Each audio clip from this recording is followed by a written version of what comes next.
Hey, everybody, and welcome back to For the Booze. For the booze. For the Booze. We have a special guest on this week. I'm just kidding. Super special guest. So, Megan, what's new? I lost my voice. I'm sorry, what? I know. I lost my voice, and I can't find it. Oh, so this episode's going to be a little bit different from what we're used to. Megan will be here, but I will be reading all of it this week. Yes, Stephen is going to take one for the team because I'm sure you don't want to listen to me read a story like this. I don't know. I think it's kind of hot, but it'd be hard to understand you through the whole story. But we are actually going to be doing something a little bit different this week than what we normally do. Okay. I'm pretty excited for it. You'll see when we get there. What are we doing today, Megan? We are doing the Fox Hollow Farm. Hell yes. Fox Hollow Farm. Now, this is going to, if you've never heard of it, I don't want to give too much away in case maybe somebody out there doesn't know it. I do not know anything, well, and I am awesome. so excited for you to read this. Well, you're going to learn something today.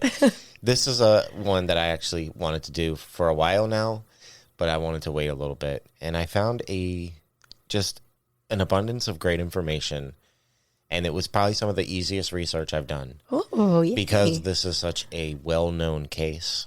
Okay. That's right, I said case. So we're going to finally live out our dreams and kind of halfway become a little bit of a true crime podcast Oh, my today. God, really? Yes. Oh, I'm so excited. I wish I had the words to help. Well, you get to listen. Oh, man. So I think we should just go ahead and get into this. All right, Booze Crew, let's go. I'd like to give a shout out to thelineup.com, wikipedia.com, and medium.com. Most of our older listeners know that at some point we talked about wanting to do a true crime podcast. We've never really dabbled into anything close, but today it seems that the paranormal and true crime worlds intersect in a story that'll be darker than any of the other stories that we've told. While most of our stories are based in older times or like pre-America, or even in the 1920s to 1940s, this time we find ourselves not too long ago, in 1996. The land containing Hamilton County was brought into the possession of the United States by the Treaty of St. Mary's in 1818. William Connor was the first white settler in the county. In the summer of 1822, after realizing there were enough settlers in the area, Connor and other settlers applied to the Indiana legislature for a charter authorizing them to become a separate and independent county under Indiana law. The application was presented to the 1822 to 1823 sessions of the Indiana General Assembly, and the act was passed and approved by the governor on January 8, 1823. The act took effect on the first Monday of April, which would be April 17, 1823. The county commissioners first met on May 5, 1823, at Connor's house. It also served as the county circuit courthouse. The county was named for Alexander Hamilton, the first Secretary of U.S. Treasury. Most Belgian immigration to Indiana occurred in the northwestern part of the state, in Lake County and Porter County. However, in the 1890s, a significant number of Belgian immigrants also settled in Noblesville area of Hamilton County. Similarly, chain migration led to numerous first-generation Serbian immigrants who had settled in Indianapolis, and their Indiana-born children to move to Arcadia, Carmel, Sheridan, Noblesville, and Cicero around the turn of the 20th century. Like most of Indiana, the area was also heavily German-American, with Germans being the second largest single ethnic group in the county at the time, second to so-called, quote, native-born whites, whose ancestry extended to the original 13 colonies and who were the largest ethnic group in Hamilton County at the turn of the century. During World War I, Hamilton County was noted for an extreme rise in the anti-German sentiment. The The name of Wilhelm Street in Noblesville was changed to Washington Street, and German Americans were subjected to bullying and abuse from their neighbors. German Americans were one of the largest ethnic groups in the county, but the remaining 2/3 of the county were, quote, whipped into an anti-German frenzy. Hamilton County was labeled the most anti-German county in Indiana, although such attitudes were common throughout the rest of Indiana as well. During most of 1940 and 1941, Indiana as a whole was very isolationist, with much of the state preferring that the country stay neutral in the European conflict. However, Hamilton County was a hotbed of interventionist and pro-British sentiment, which stood out because, unlike many other places in Indiana, most people in Hamilton County were in favor of American entry into the war, and were in favor of providing Britain with as much aid as possible as well. But in a quiet corner of Indiana lies an 18-acre estate, haunted by its brutal past. Fox Hollow Farm, a country manor outside of Indianapolis, was once the home of Herb Baumeister. Baumeister lived at Fox Hollow Farm with his wife and children throughout the early 1990s. By day, he operated a set of thrift stores. To friends and family, he was a successful businessman and devoted father. But darkness lurked beneath the surface. Beginning in 1993, reports came out of a young man vanishing from the Indianapolis gay community. Acting on a tip, police investigated Baumeister's property. There, they uncovered a terrifying reality buried in the surrounding woods. And this small town in Indiana would never be the same again. Herb Baumeister met his wife Julie in college. The couple got married, had 3 kids, and began living a rather normal suburban life. In the 80s, Herb and Julie opened up 2 thrift stores and made enough money to buy their dream home. Fox Hollow Farm was a sprawling 18-acre estate, complete with a 5-bedroom home and indoor pool. From the outside, it looked as if the Baumeisters had achieved the perfect family life. His humor could be dark, but Herb, by all accounts, was a hardworking man and a doting father that everyone seemed to like. But when you got inside the Baumeisters' facade, the cracks were visible. On the direction of his father, Herb was hospitalized shortly after getting married for schizophrenia. He was diagnosed as a teenager, but was never treated for it. They say that Baumeister was thought as a sweet, sensitive, happy-go-lucky kid. Then puberty hit, and things took a drastic turn. It wasn't as quick or obvious of a change, but the passions that drove him and things he was interested in became increasingly twisted. He started to develop a fascination with death. He also began to divulge his antisocial behavior through obscene jokes and pranks. He wasn't afraid to blurt out his thoughts around the other boys in classes anymore. He wondered aloud what urine would taste like, and then he began chasing the other boys asking for a drink. That was a more benign instance of his change, but when Herb wasn't chastised for his behavior, he began to up the ante. He urinated on a teacher's desk and once left a dead bird on another teacher's desk. He loved to play with dead animals, often squeezing them to feel the power of his hands crushing the small bones. It aroused him. Herb never dated throughout school, and quite possibly didn't know if he was gay yet because of the wide range of emotions and fascinations he was developing. Although he never finished college, he was thought of as a good worker and intelligent, but he had trouble holding a job due to his bizarre behavior.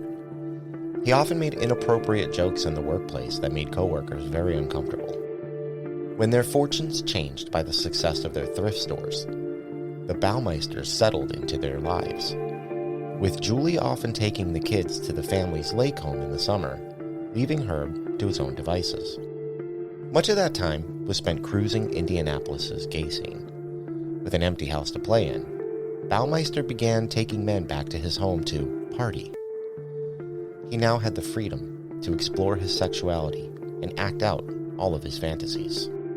Now, the marriage wasn't going as smoothly as the couple presented it to everyone. The Baumeisters were rarely affectionate towards one another. By Julie's own account, they engaged in sexual intercourse 5 to 6 times in their entire 25-year marriage that produced 3 children. Julie didn't find it to be problematic, but Herb was hiding his true identity. A man named Roger Goodlett vanished without a trace. Besides his family, nobody seemed to be alarmed. In the early 90s Indianapolis, a man who was last seen at a gay bar unfortunately didn't garner much attention from law enforcement.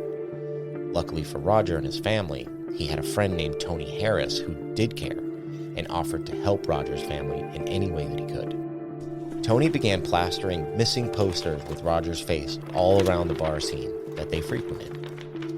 In the book, quote, "You Think You Know Me" by Ryan Green, one night Tony noticed a man sitting at the bar, staring straight ahead at one of the posters. The man was odd in the way that he was sitting there silently, staring at the posters while licking his lips. Tony immediately felt his stomach drop. His intuition told him that this man knew something about his friend's disappearance. But Tony made his way towards the man and thought maybe he was going crazy.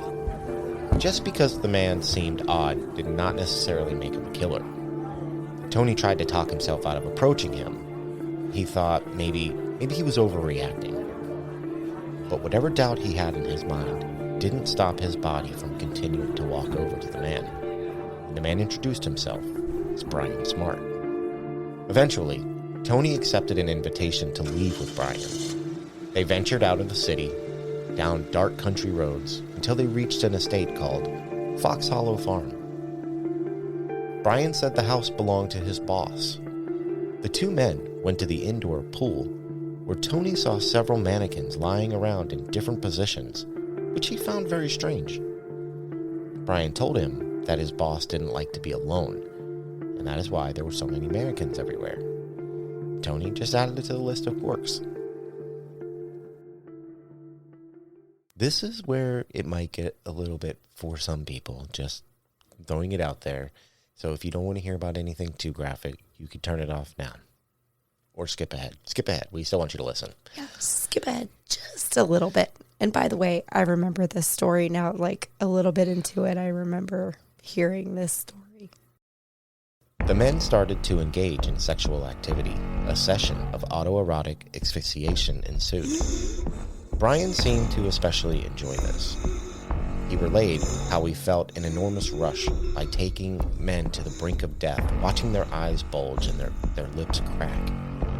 Tony was now more sure than ever that this Brian was killing people, including his friend Roger. Tony told Brian that he knew he was behind the disappearances and that he was going to go to the police. Brian laughed and said nobody would believe him. He had gotten away with it before, so why would this instance be any different? There was little effort by the police up to this point, mainly because they had no leads. Brian had every right to be cocky towards law enforcement, but he made a mistake by not killing Tony. Tony contacted the authorities and told them there was a man strangling people out in Hamilton County, Indiana. The police attempted to locate the property, but were unable to, nor could they attach any of the homes in the area to a Brian Smart. But Brian continued to contact Tony. Unfortunately, he usually called on a cell phone or a payphone untraceable 25 years ago. During some of these conversations, Brian dropped hints that he killed many people, and men kept disappearing from the same bars. That's when Tony decided to see Brian again. When Brian was leaving the bar, Tony followed him outside and got his license plate number. The police were able to identify a man as Herb Baumeister. Detective Mary Wilson of the Indianapolis Police Department decided to pay Herb a visit at one of his thrift stores. The visit visibly shook Baumeister and heightened law enforcement's suspicions that he was the man they were looking for. On the TV show American Justice, Detective Wilson explains how Baumeister got nervous and fidgety upon the visit, and when she presented evidence of him being seen at bars around the time of these men's disappearances, it sent him into a panic. It was now known that the married father of 3 frequented gay bars. When police asked to search his property, Herb flat out refused. So, they approached his wife, Julie. Detective Wilson was conflicted because at that point, she didn't know if Herb Baumeister had anything to do with the missing men, and yet, they were going to tell his wife that they were investigating her husband for a homosexual homicide. Julie's shock and sadness turned into anger and disbelief. She called Detective Wilson to defend her husband, saying he was never violent in his life, not even once. And now, he was being investigated for murder. If they wanted to search the property, they needed to present a warrant, and Julie said that she would personally give them a tour. The investigators only had Tony's story and circumstantial evidence. That wasn't enough to produce a warrant. Soon, the Baumeisters' life started to crumble around them. With their business now failing and Herb's increasingly unpredictable behavior, Julie filed for divorce. She was still in denial over the allegations about her husband, but she did want answers. And there was a crucial piece of information that Julie had told her attorney and kept from police. Her son had found a skull in their backyard and carried it inside to show his mother. She then went outside and found even more bones. When they were originally discovered, Herb explained it away as model skeletons his father used at his medical practice. He was a pack rat, kept everything. He decided to bury them in the backyard, and that was an acceptable answer to Julie at the time. Her attorney, however, contacted Detective Wilson with this information. The police went out to Fox Hollow Farm and were finally able to do a search of the property. There were bones scattered all over the place. The large bones were further back in the woods, while the smaller bones were directly behind the house and had been burned. By this point, Herb had taken his son to the lake house and emptied the joint bank account that he shared with his wife. Fearing for her son's life, Julie had Herb served with custody papers before the discovery on his farm hit the news. Herb brushed this off as a legal maneuvering and handed over his son to authorities. Detective Wilson didn't arrest him because the body was found in another jurisdiction. So she went from being in charge of the case to only being able to assist. The Hamilton County Police, on the other hand, could have at least detained him, but they didn't, saying they didn't know exactly what they had. The victims' families were all baffled by this. Once news of the bodies being found came out, Herb fled to Canada, and he shot himself. He left a 3-page suicide note mentioning his failed marriage, failed business, and his children. He ended the note by saying, quote, Going to go eat a peanut butter sandwich and go to sleep. Unquote.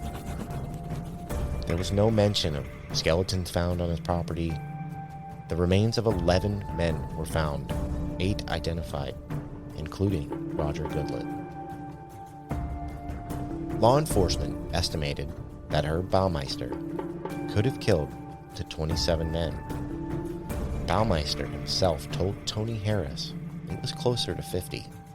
Herb was also believed to be the I-70 Strangler, referring to the stretch of highway where the bodies of another 9 men were found during the mid-1980s. The deaths occurred during the spring and summer months only. Baumeister's season to kill. If it wasn't for Tony Harris taking the chance of leaving the bar with Baumeister, and who knows how long the killing would have continued. So while we mainly cover shows with more historical value behind the reasons of paranormal activity, sometimes it just doesn't happen that way. Often, there's no other reason for paranormal happenings than sheer fear and death surrounding a property.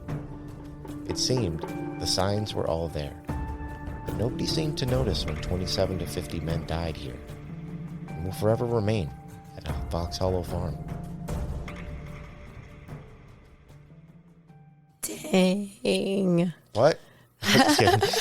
So yeah. I loved that love true crime. Super excited we finally got to do an episode There's not a lot along those lines. There's not a lot of properties that I can find that have like real modern day true crime ties to them. Mm-hmm.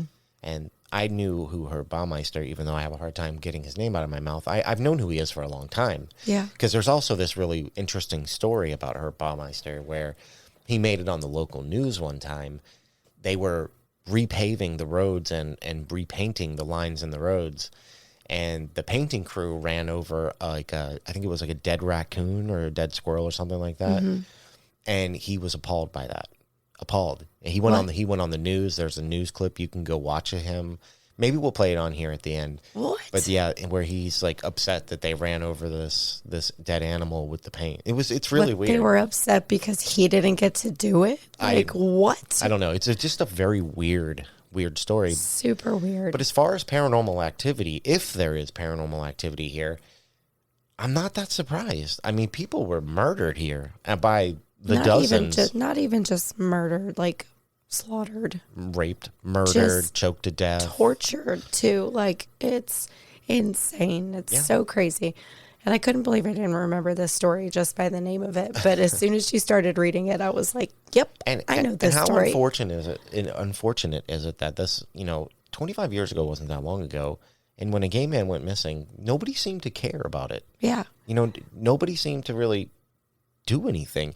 It's the same thing that happened in like the Jeffrey Dahmer case where, when the 13 or 14-year-old kid went running out of his house that he had been torturing and trying to turn into a zombie sex slave, and the cops were so quick to be like, yeah, you guys, we don't want nothing to do with that. Mm-hmm. It's such a bad way of thinking, and because of that, 27 to 50 men wound up dead. It's so crazy because, the 90s doesn't seem like that long ago, but I guess it kind of was. Yeah. I remember the 90s very well.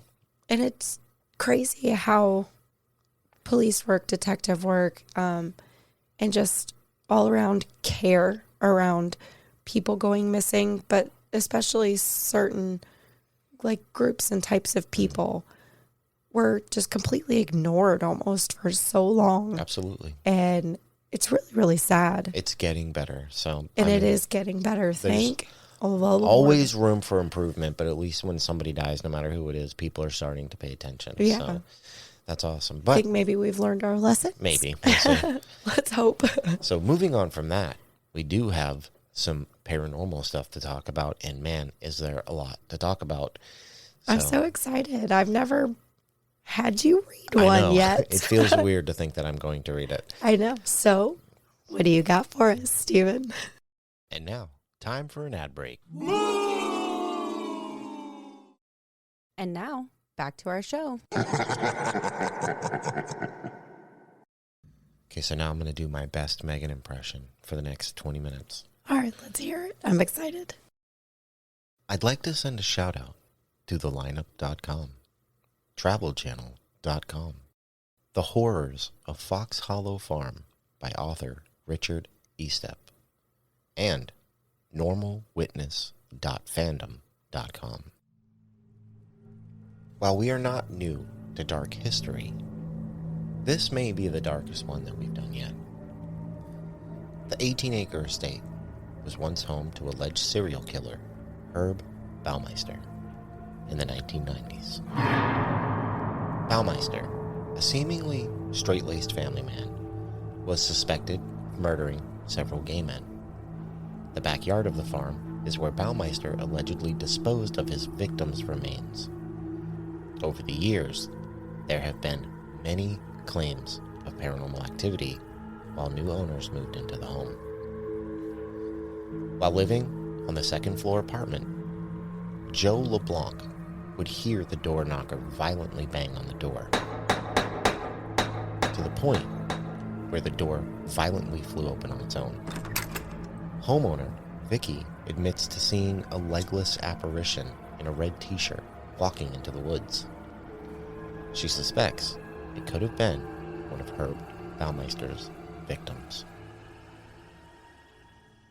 Their family had settled into a new house in no time at all. At first, there was no indication that anything might be wrong. their boys enjoyed running around in the woods and swimming in the pool. Vicky and her husband began to realize just how much work was involved in maintaining a house the size of Fox Hollow Farm. But to them, that was okay. It was what they had signed up for. Then, for no apparent reason, everything changed. Vicky was down in the swimming pool room, working on the household chores one morning. Their boys had tracked in some dirt and gravel from outside, and so she was using the vacuum cleaner to clean it up. Immersed in the task at hand, she was taken by surprise when the vacuum suddenly switched itself off. Looking across the room, she could see that the plug was no longer in the socket. It was just lying a couple inches away from the extension cord that it had been plugged into. Thinking that she had reached the maximum range on the power flex and inadvertently pulled it out of the outlet, she went over and plugged it back in again. And then went back to vacuuming. The vacuum died again. With an irritated sigh, Vicky plugged the cord back in. This time, the plug was sitting more than a foot away from the extension cable socket, and she could see that the power cable on the vacuum was still slack. There was no way that she had managed to pull it out of the socket. So what exactly was going on? Vicky is a scientist by profession, but she came to live at Fox Hollow Farm. She wasn't one to talk about ghosts and spirits. But try as she might, she was unable to come up with a rational explanation for what had just happened. And as so many people tend to do, she shrugged it off as just being one of those things and went back to finishing the vacuum. Moments later, the power cable flew from the outlet as though it had been given a forceful tug by some kind of invisible force. Vicky was looking right at it when it happened. To say that it startled her would be an understatement. She was being confronted with some kind of phenomenon that absolutely defied explanation. And as if that weren't enough, she sensed the presence of something unseen in the room with her. Quote, "It felt like someone was there, and I got the strong sense that this invisible someone didn't want me to be there with them." Unquote. Unbeknownst to either of them, Vicky had just had her first encounter with the ghosts of Fox Hollow Farm, and it wouldn't be the last. Several months after moving in to Fox Hollow Farm, they learned that a coworker named Joe LeBlanc was in need of a place to live. Having a lot of extra space in the house, which happened to include an apartment situated above the garage, they suggested that he take a look to see if it met his requirements. The rooms are roughly 1,200 square feet in size and consist of a bedroom, a kitchen, and an ensuite bathroom. They can be accessed from inside the main part of the house itself in order to give everybody concerned a little more privacy. They could also be entered from outdoors by means of a wooden staircase that ran up the side of a building. Joe came to take a look at it, and to his great delight, he thought it would work out just fine.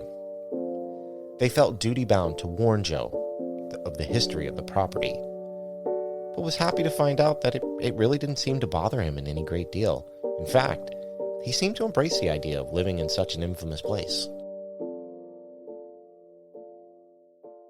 After unpacking on that first night, Joe experienced a very vivid dream, though perhaps it could have more accurately been called a nightmare.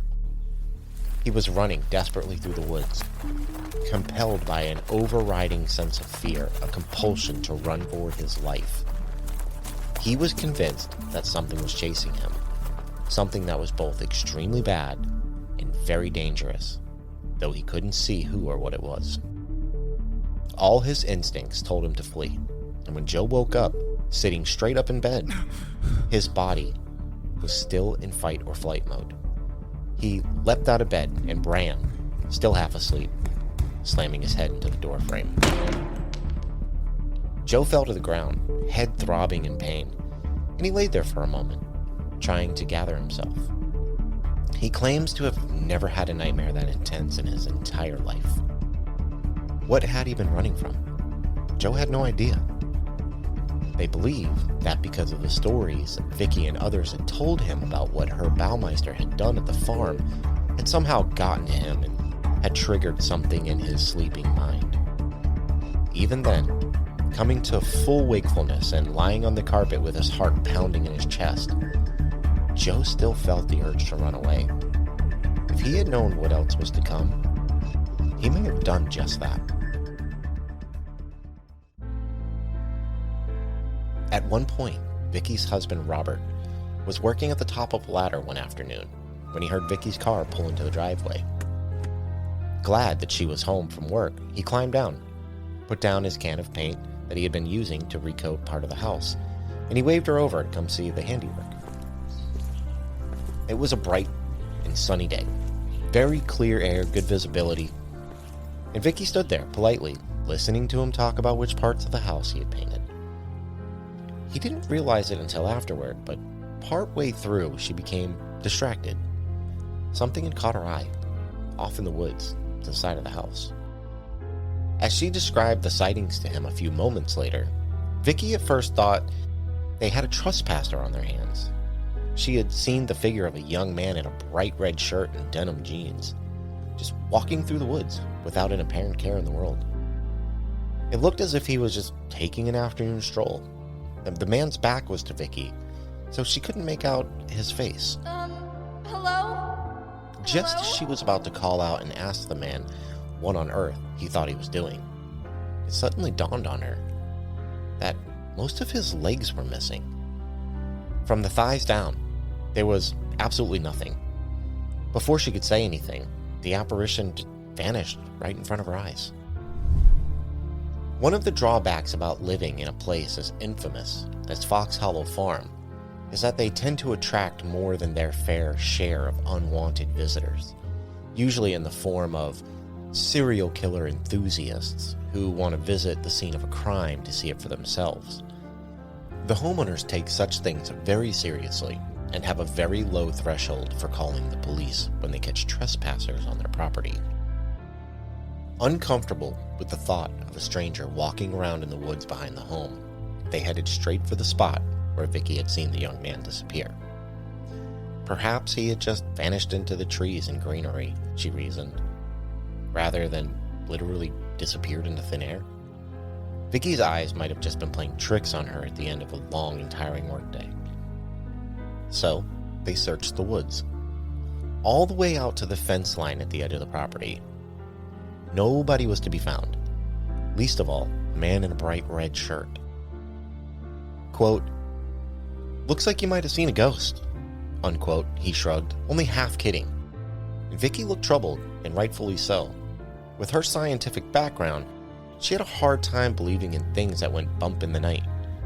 And so did he, for that matter.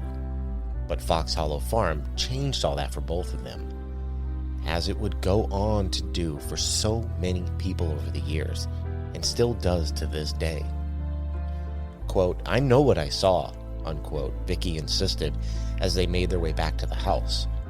She was trying to process the sighting, to come up with a non-paranormal explanation for seeing a nearly legless figure disappear in plain sight in the middle of broad daylight.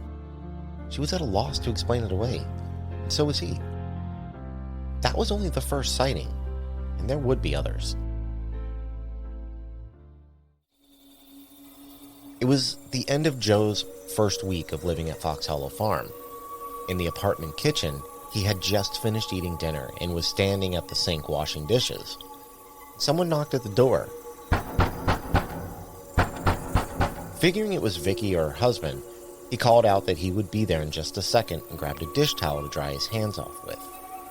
The knocking grew louder and more insistent. Quote, "I said I'll be right there," Joe hollered. From his comfortable spot on the floor in the living room, Fred, his dog, sat up suddenly. All the hackles rose along his spine, and Fred let out a low, menacing growl, his eyes never leaving the door. Opening the door, Joe was surprised to see that nobody was there. The landing at the top of the staircase was empty, and nobody was descending the steps or standing at the bottom. There were no hiding places for a prankster to be lurking. When Joe asked them later, they were both able to confirm that whoever had knocked on his door that night, it certainly wasn't a member of the Graves family. Quote, Now that's weird. Joe said.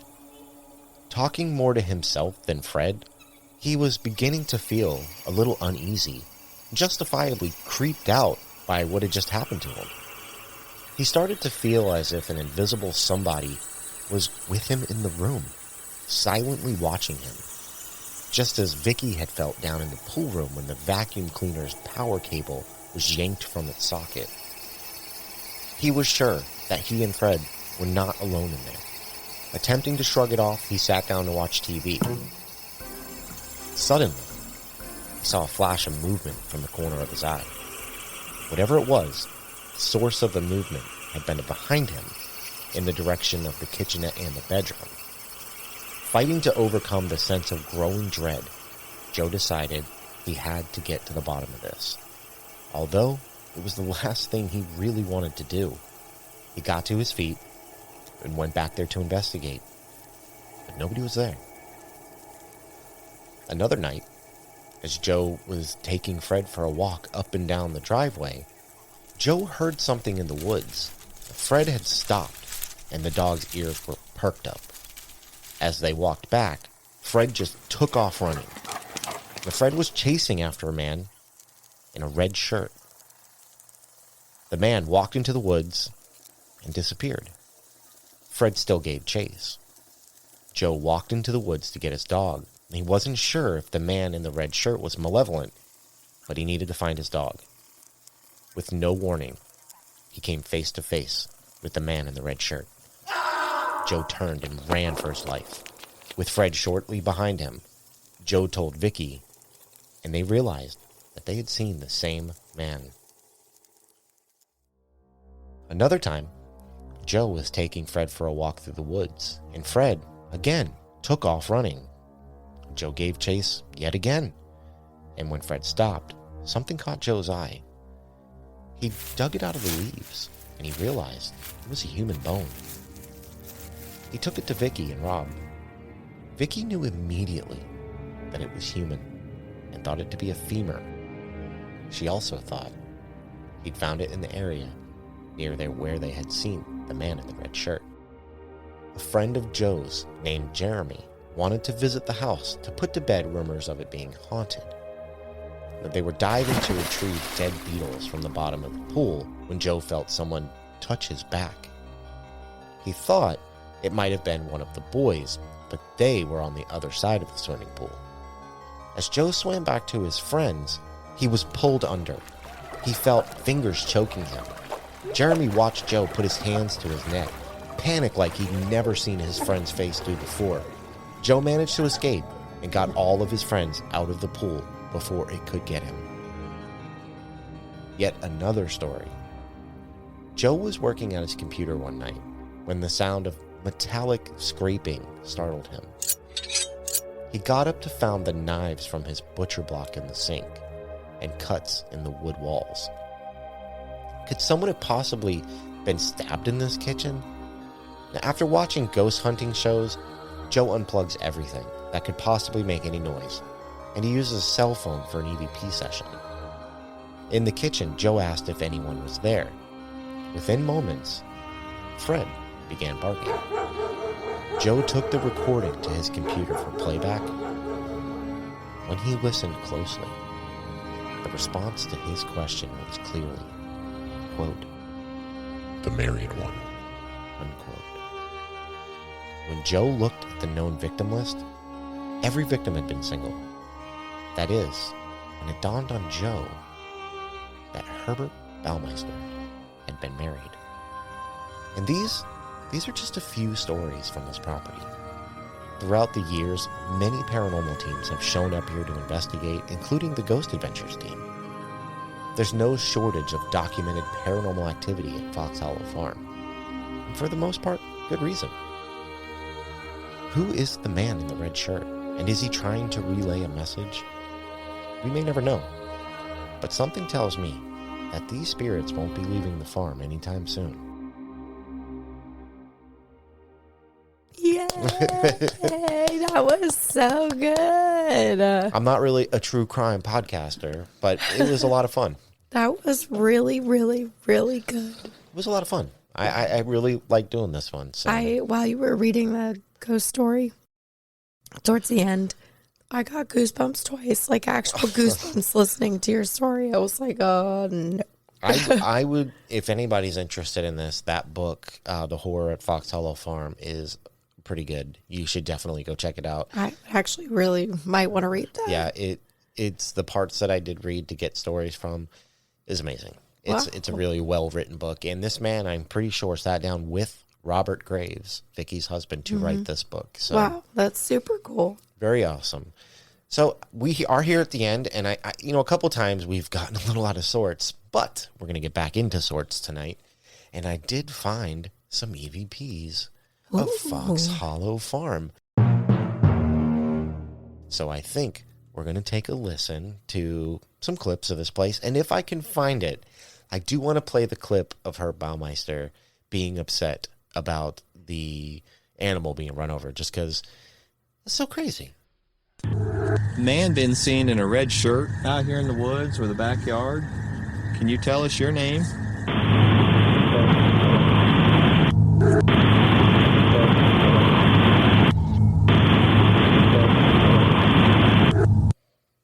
So, were you able to hear what he says?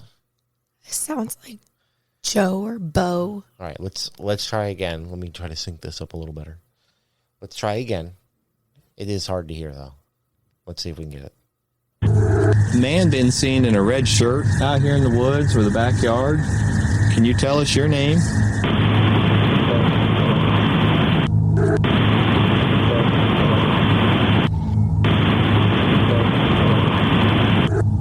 Okay, so what do you think they're saying?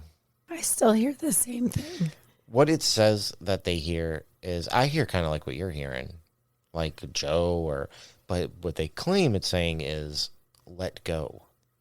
Oh, Now, okay. Now, when I think about that, these men were mostly all strangled to death. Yeah.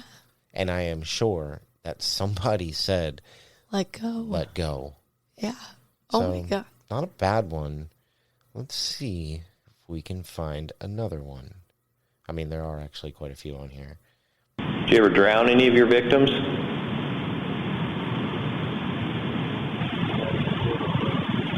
Did you ever drown any of your victims?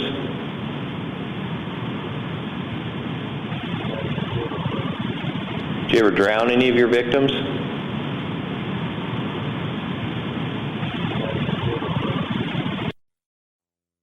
Before you started all these acts?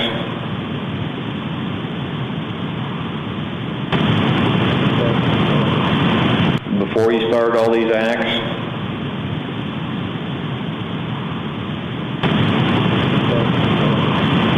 Before you started all these acts?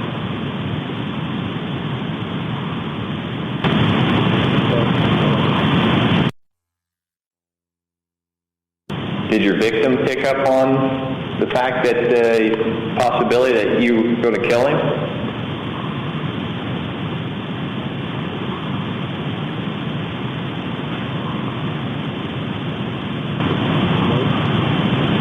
Did your victim pick up on the fact that the possibility that you were going to kill him?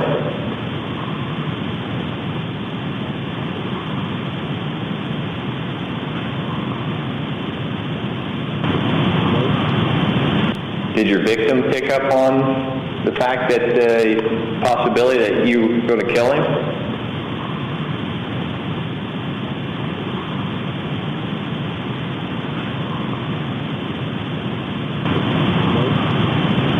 So there was a lot in that one. There was. The first couple I couldn't quite make out, but that last one. The last one was definitely said no. exactly. And he was asking, did your victims pick up on the fact that you wanted to kill them? Which that was honestly solid EVP. Yeah, it was just like. And it was no. very easily heard at that. So I'm trying to see if there's maybe some more we can play. I love playing these at the end of the, so the show. good. Let's see if we can find Mr. Herb Baumeister on the news, though. Yeah, it's the first thing that pops up. Okay, so this clip that I found is going to be a little longer. It's just under 5 minutes, but it's worth it because you have to think in context of all the things that this man did. Yeah. To hear this is very strange. So here you go, Herb. The Indiana Department of Transportation maintains over 11,000 miles of roadway, and we paint those miles of roadway each year, and this is just an isolated incident that happened. A drive-by striping, or whatever. Herb Baumeister of Carmel saw it all. I said to my son, they're gonna hit that raccoon with a spray gun, and sure enough, they just striped right over its face and neck. Didn't even move it, no effort to, get it out of the way. So I happened to have a Polaroid with me, so I took a shot at the thing. A raccoon, which met its demise on the yellow line, became one with the paint. The raccoon has since been removed. This is all that's left. This was just, the painter should have had a chalk line drawn around his career by state officials. There was no excuse for that. I mean, the poor thing deserved a better fate than that. So just what is the explanation for this? For that, we went to the State Highway Department itself. The Indiana Department of Transportation feels like this is a regrettable incident that did happen. This is not our standard procedure. Well, they should have picked it up or moved it, I guess. Larry Roy says he didn't paint the raccoon, but with a lot of traffic around the painting truck, he understands how it could have happened. Sometimes you're going too fast, and there's too much traffic, and they just don't let up enough before you do stop. We are taking it seriously, and like I said, we reiterated our policy to our employees so that it won't happen again in the future. And the Highway Department does deserve credit for clearly missing this unfortunate feline about half a mile away. What a shame. It would have taken just a second to kick that thing or move it somehow out of the way. It deserved a better fate than that. On the north side, Rick Dawson, Wish TV, News 8. Herbert Baumeister's friends describe him as a man who... Okay, so I'm going to break this up because apparently this is an archive of things. Okay. I have never seen the rest of these, so I'm super excited to play these. So that was the first one of Herb Baumeister being mad that they striped over a dead raccoon, which the verbiage that he uses there to me is funny because he says they should have a chalk line drawn around their careers. This coming from a man who killed 27 to 50 people, right, is baffling. And then when he was a kid, left dead animals on his teacher's desk. He loved them. He said it in the story. He didn't just like to play with them. He was aroused by it. Ugh, okay, so that's who we're dealing with. But let's carry on here. We've still got a little bit of footage here. If anybody cares to check this out on their own, it's by Joe Melillo, Melillo, on YouTube. Go subscribe to him. Whatever, maybe we can get him a couple subscribers. It'd be pretty cool. But here we go. Let's take this away. Nervous tendencies, a fairly explosive temper, and a strange sense of humor. He was just a major prankster, and with that in mind, he just, anything for a laugh he would do, but on the other side, he was still pretty compassionate, too. He didn't want to take him to too far extremes to hurt anybody. Randy Hartley worked with Baumeister for several years at the Bureau of Motor Vehicles. So did Alan Fishburne. I was shocked. I was mortally shocked because in knowing her for the past 15, 16 years, I found him, as a spontaneous, do any type of thing person within, certain reasons. Police found the remains of 5 people on Baumeister's Hamilton County estate. Last week, Baumeister killed himself in a park in Ontario, Canada. Investigators have told News 8 he shot himself in the head, leaving a suicide note that discussed many things, but not the discovery of the bones at his estate. Police have not publicly identified Baumeister as a suspect, but privately, officials have told News 8 he was under suspicion. Baumeister and his wife operated 2 Save-A-Lot stores, but they had financial troubles. The Baumeister's West Washington Street store is closed, and there's now a for sale sign in front of the property. Now employees say they're still waiting to be paid. He called all of the employees and told us to meet him in the parking lot here at 5 o'clock on Friday to pick up our checks. And when we all showed up, we waited around till 6 to 6:30, and he never showed up. Those same employees say Baumeister's behavior at the store was erratic. He was jumpy. He was a nervous man. He was a very nervous man. Large bones have been packed due to the wild animals and the rains that we've had could have washed them on down even further. So that's why I think we're finding them in different. Right now, no, they could be anything from animals carrying parts of the skeleton away and dropping them off here or there. Could be it's on a hill, so possibly even rain won't run off as much water as we've had lately. People have missing people, and they've heard that we have found human remains on the property here, and they're just inquiring as to what we have and letting us know who is missing out of their families or what it might be, what their questions are.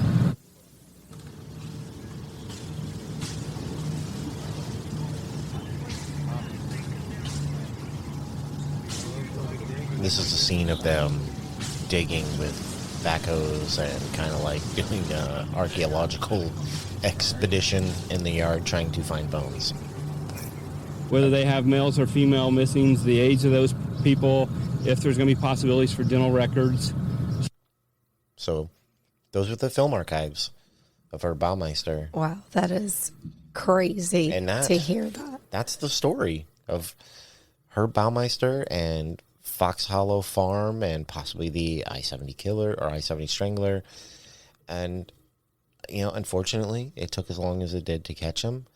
And if anybody out there, notices signs of something and somebody that they know or care about, say something, do something. Yeah, see something, say something. Yeah, don't be afraid.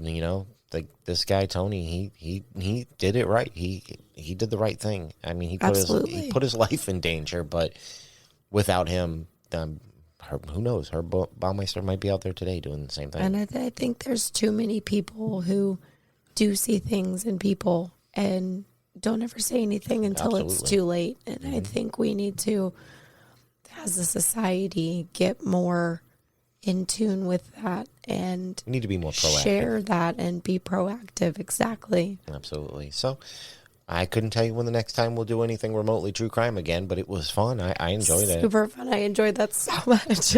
Well, maybe in the next one you'll get to read. Hopefully. Oh my gosh. I did enjoy reading the story portion. I'm not going to lie. You did a wonderful job. Thank you.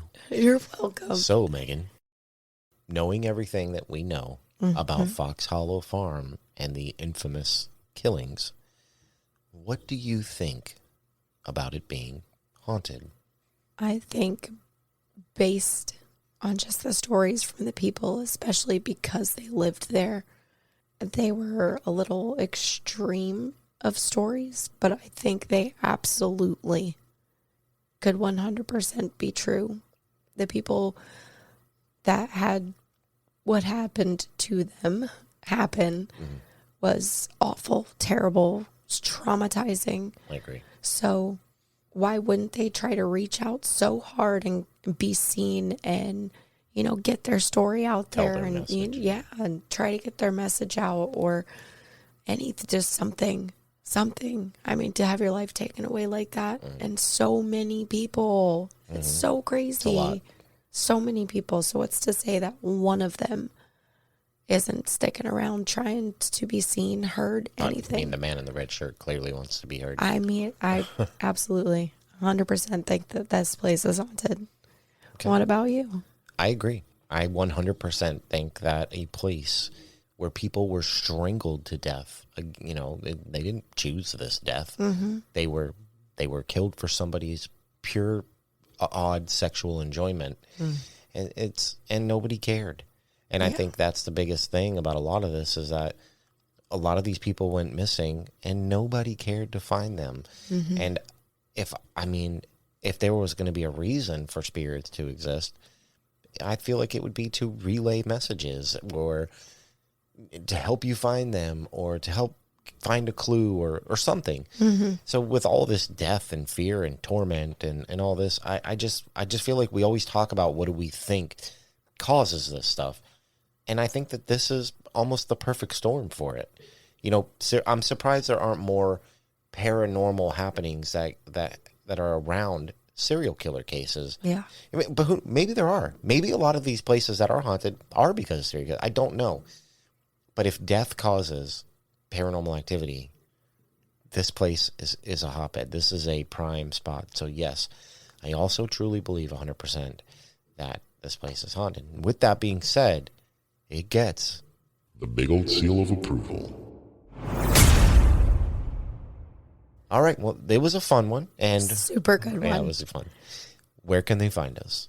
They can find us on Instagram at forthebooze_podcast and on Facebook at forthebooze. They can also find us on Twitter at, you guessed it, forthebooze. And don't forget, you can also listen on your television or phone on YouTube at also For The Booze. Very exciting stuff. Very exciting. And don't forget, again, no listener stories. We're hoping somebody out there would love to send one in. Send them to forthebooze12@gmail.com along with any show suggestions or if you have any questions for us or anything like that.